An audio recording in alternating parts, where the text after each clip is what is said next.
मेरा नाम सुन के देवता समझे, देवता नहीं आग हूँ मैं।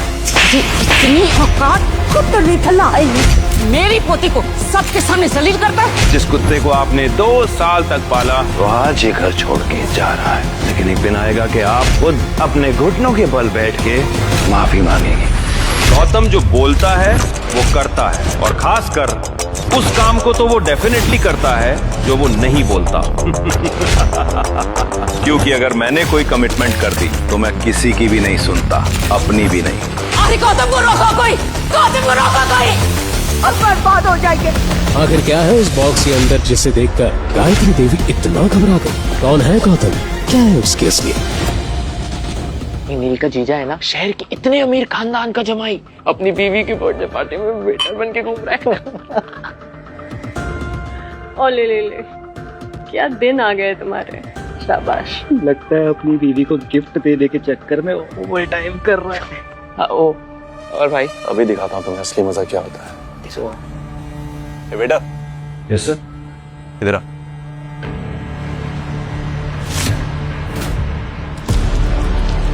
गंदा हो गया। देख क्या रहा है? साफ कर इसे, साफ कर। घर जमाई गौतम बिना कुछ कहे नील के जूते साफ करने लगता है। वहां खड़े सभी लोग उस पर हंसने लगते हैं और ये देखकर अवनी की नजरें शर्म से झुक जाती है। नील के जूते चमकने के बाद गौतम ने चुपचाप कहा, हो गया सर, गुड। शहर के सबसे अमीर खानदान की लड़की अवनी के दादाजी ने उसकी शादी एक रहस्यमय कारण से एक बेहद गरीब और फटेहाल लड़के गौतम से करवा दी थी। अवनी ने शादी तो कर ली थी, मगर ससुराल में घर जमाई बनकर रहने वाले गौतम की इज्जत घर के नौकरों से भी बदतर थी।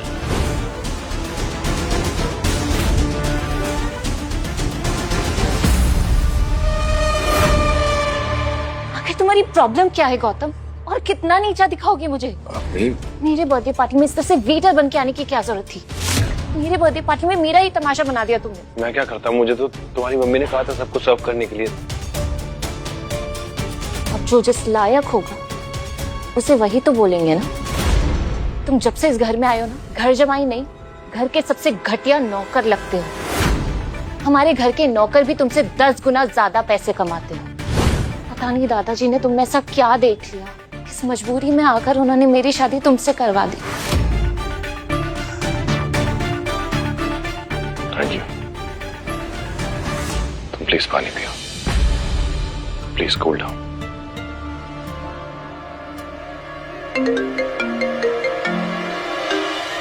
अभी ये सब हो ही रहा था, तभी गौतम के फोन पर एक कॉल आया। इन सब मुश्किलों के बीच भी उसके चेहरे पर एक अजब सा सुकून था। उसने बड़े शातिर अंदाज में अवनी को संभाला और बिना किसी हंगामे के उस पार्टी से निकल गया। अवनी गौतम के इस नए अंदाज को देखकर हैरान रह गई। वो सीधा रात को वापस आया और अपने घर के बेडरूम में पहुंचा। तुम्हें शर्म नहीं आती? सीधा कमरे में घुसा है, गवार कहीं के। निकल जाओ यहाँ से। मैं तो तुम्हारा पति हूँ ना, मुझे कैसी शर्म? लोगों को ड्रिंक पिलाते पिलाते 2-4 तुमने भी पी ली। हाँ देखो, तुम जैसा गवार ना मेरा पति हो ही नहीं सकता। तुम सिर्फ जमाने के लिए मेरे पति हो, इस कमरे में नहीं। वैसे इतनी आधी रात को तुम कहाँ से आ रहे हो? एक्चुअली मैं तुम्हारे लिए गिफ्ट लाया हूँ, तुम देखोगी तो चौंक जाओ। प्लीज रहने दो, तुम्हारी वही गिफ्ट होगी, वो कंघी बिंदी। उसके लिए नीचे कौन जाएगा? तुम चल के देखो तो एक बार, मैं इतना अच्छा गिफ्ट लाया हूँ कि तुम देख के चौंक जाओगे। प्लीज चलो। गौतम की ये बात सुनकर अवनी चौंक पड़ी। अब नहीं, चलो ना प्लीज, अपना गिफ्ट तो देखो एक बार। चलो।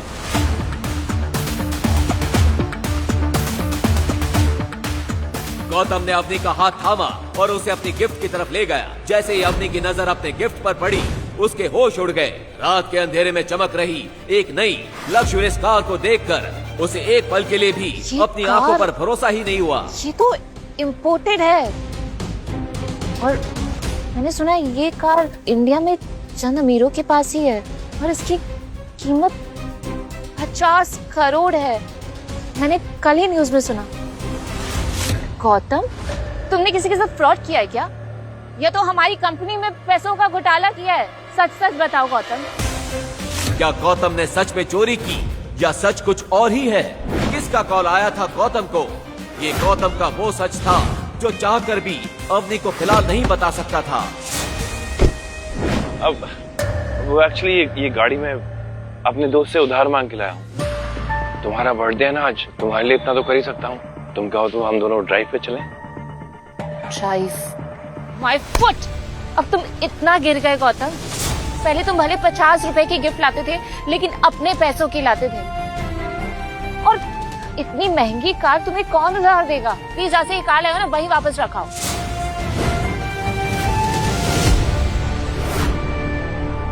ये परफेक्ट मौका है अवनी को नीचा दिखाने का, और ये मौका मैं खुद गौतम ने दिया है।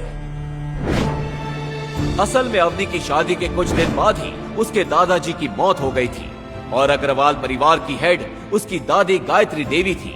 दादी गौतम को अपने अग्रवाल परिवार पर एक धब्बा समझती थी और उससे शादी करने के कारण अवनी से भी बहुत चिढ़ती थी। इसी बात का फायदा नील और शनाया उठाना चाहते थे। तो पूरे परिवार के सामने अवनी की इज्जत नीलाम होगी, बहुत मजा आने वाला है। अवनी क्या कर रही हो? अवनी मैं मर जाऊंगा, क्या कर रही हो? तुम मर जाओ, लेकिन गौतम अगर मेरी दादी के बर्थडे के लिए तुम 5 लाख से कम का गिफ्ट लाए ना, तो तुम्हारे छोटे छोटे टुकड़े करके ना गली के कुत्तों को खिला दूंगी।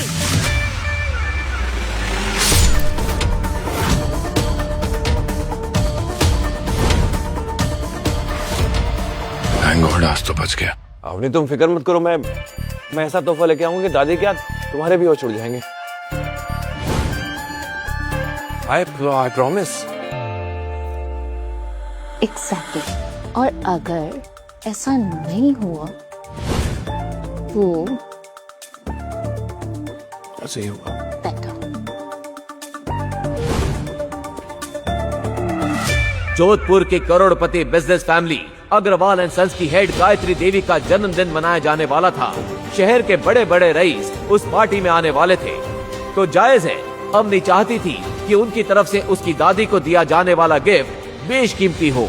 लेकिन गायत्री देवी की पोती अवनी बहुत परेशान थी क्योंकि उसके दादाजी ने उसकी शादी किसी अनजान वजह से इस बेहद गरीब लड़के गौतम से करवा दी थी। उसकी दादी वैसे ही उससे नीचा दिखाने का कोई मौका नहीं छोड़ती थी, इसीलिए अवनी चाहती थी कि वो अपनी दादी साहब को एक महंगा गिफ्ट दे ताकि सबके सामने उसका औहदा बना रहे।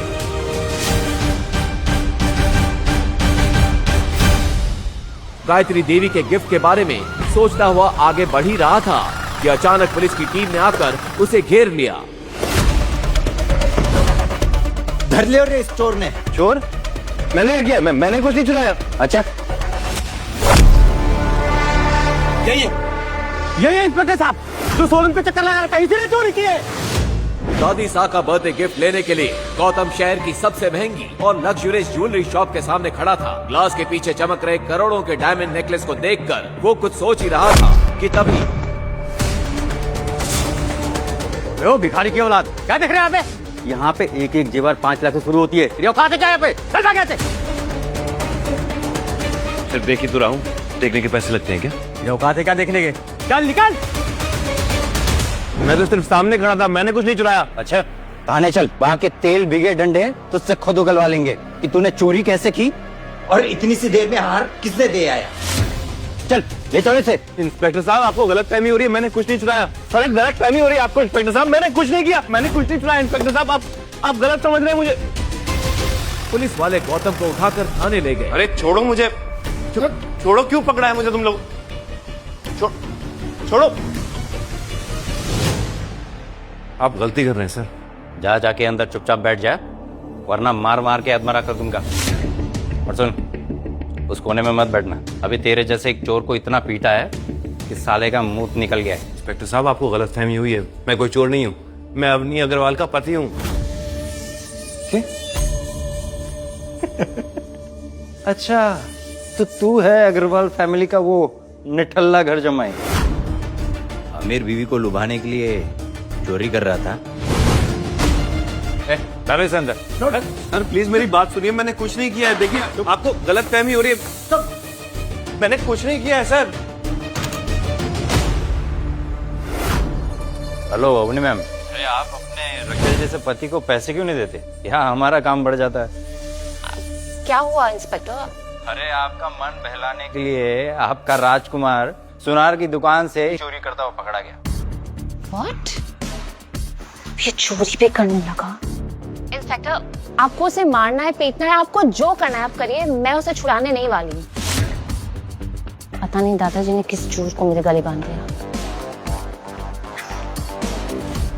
गौतम को भी अब समझ नहीं आ रहा था कि वो इस लॉकअप से कैसे निकलेगा। उधर इंस्पेक्टर भी उसकी एक भी बात सुनने को तैयार नहीं था और उसी से ज्वेलरी शॉप में चोरी हुई डायमंड नेकलेस निकलवाने के जिद पे अड़ा था।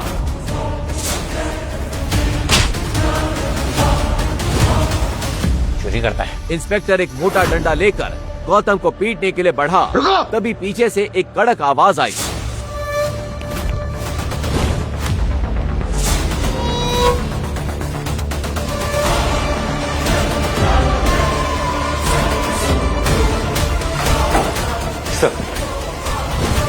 तुम्हारी हिम्मत कैसे हुई? लगता है अपनी नौकरी और इस वर्दी से नफरत होने लगी है।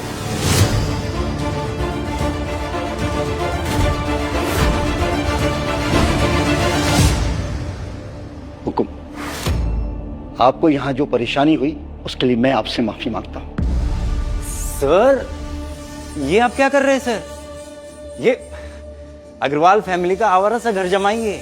सर, ये मित्तल सेठ की दुकान से हीरे का नेकलेस चोरी करते हुए पकड़ा गया है। और तो और इसकी बीवी ने भी इसे छुड़ाने से मना कर दिया है। Shut up! चोर बेटा, अब तुम्हारा सस्पेंशन नहीं, सीधा टर्मिनेशन है। अरे जानते भी हो तुम ये किसको लेकर आए हो यहाँ पर? अरे अगर ये चाहे तो उस जैसे 10 ज्वेलरी शॉप खरीद कर मुझे वहां गार्ड बनाकर बिठा दें।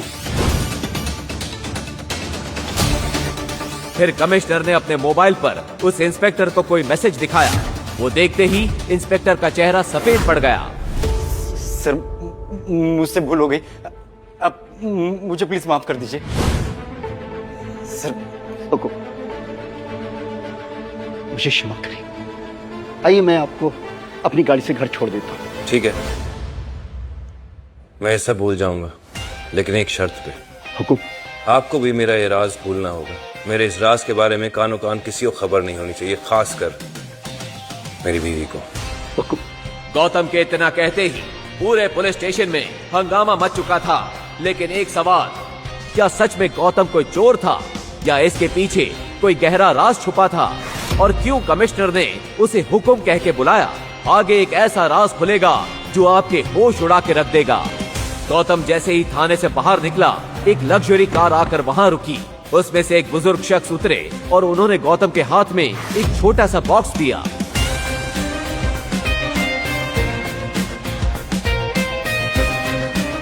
गौतम जल्दी जल्दी अवनी की दादी साथ गायत्री देवी के बर्थडे वेन्यू पर पहुंचा। अवनी ने उसे देखा तो चौंक पड़ी।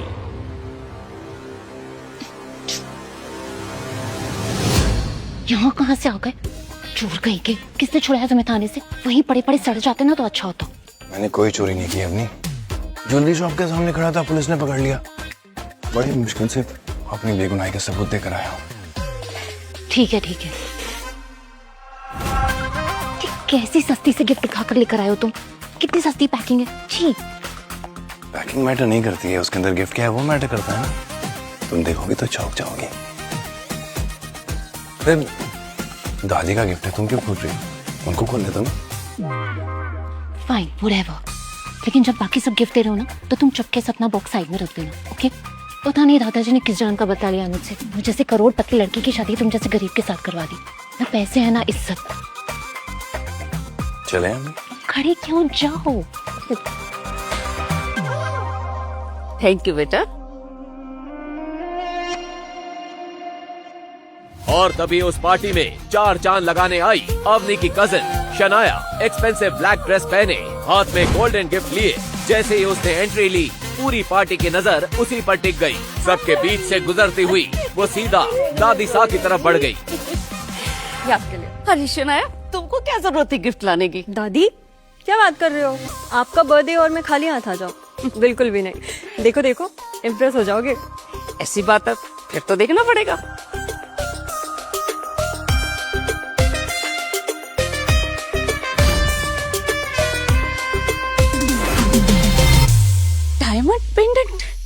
इतना चमकीला हीरा अपनी 75 साल की उम्र में तो मैंने पहली बार देखा है। शनाया बेटी, तुम तो इस घर की बेटियों से बिल्कुल अलग हो, समझदार और स्मार्ट। बहुत खूबसूरत है, बहुत अच्छा है। ऐसा बोलकर गायत्री देवी ने अवनी की तरफ देखा और अवनी ने शर्म के मारे अपना सिर झुका लिया। ये डायमंड पेंडेंट तो काफी महंगा होगा, है ना शनाया? हाँ, पूरे 1.5 करोड़ का है। लगता है तुम्हें किसी ने उल्लू बनाया। 5 लाख का पेंडेंट 1.5 करोड़ में बेच दिया। कुछ भी। और वैसे भी जो लोग खुद की जेब में 500 रुपए का नोट लेकर घूमते हैं ना, वो किसी और को लाखों करोड़ों का ज्ञान नहीं दिया करते।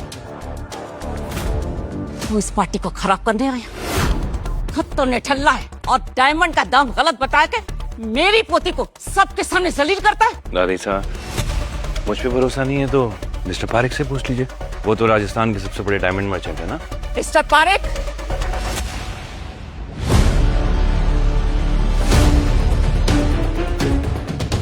देखिए और दाम बताइए।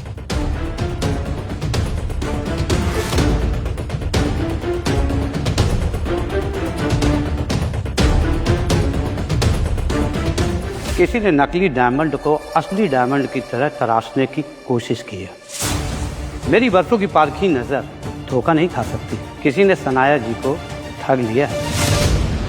अब किसी ने सनाया जी को ठगा है या फिर वो खुद बड़ा चढ़ा के इसके पैसे बता रही हैं, तो शनाया जी ही जाने। सनाया जी, अब आप बताएंगे कि मैं बताऊं? अरे मिस्टर पारेख, मैं ही बता देता हूँ।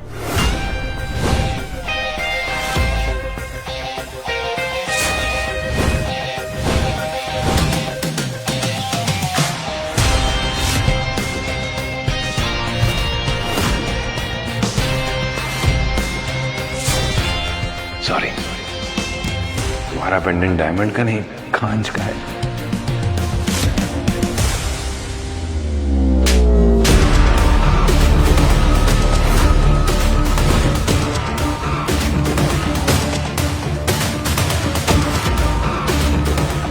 तेरी इतनी औकात कि मेरी पोती के लिए बोले?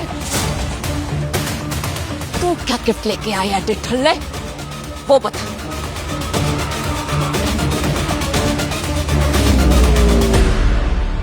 ये भी 2 कौड़ी का होगा।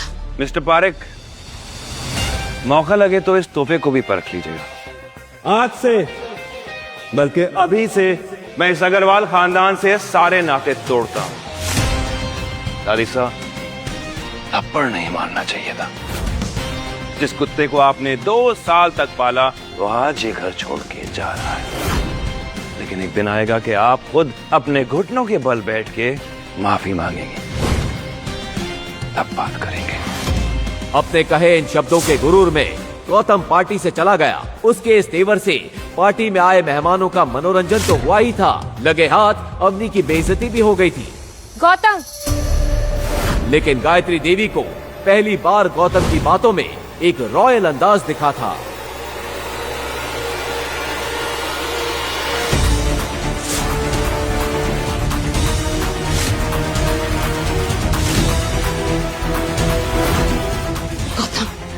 अरे गौतम को रोको कोई, गौतम को रोको कोई।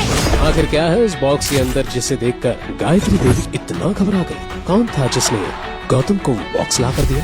कौन है गौतम? क्या है उसकी असलियत? क्या वो अपनी असलियत छुपा रहा है? क्या गौतम वापस आएगा?